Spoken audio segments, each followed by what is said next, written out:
Welcome. In today's quick guide, I'm going to show exactly how to find your check-in activities on Facebook using the latest web version on your PC. Facebook updates its layout quite often, so if you've been struggling to locate your past check-ins, don't worry, you're in the right place. Let's walk through it step by step.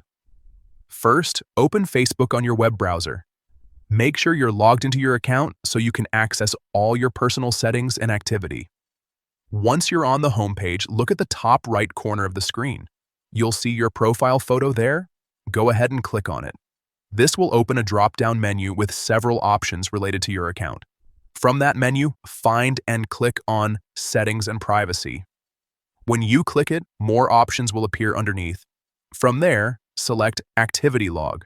This is where Facebook keeps a detailed record of everything you've done on the platform. Now that you're inside the activity log, look for the section labeled Your Facebook Activity. This area organizes your actions into categories, making it easier to find exactly what you're looking for. Next, click on Posts. This will show you all the posts you've created or interacted with. From here, you'll see different filters and categories. Look for the option labeled Check-in and click on it. And that's it.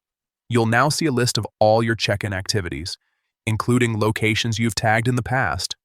You can scroll through them, review them, or even manage them if needed. This method works with the latest Facebook web update, so even if your layout looks a bit different from older tutorials, these steps should guide you right to your check-ins.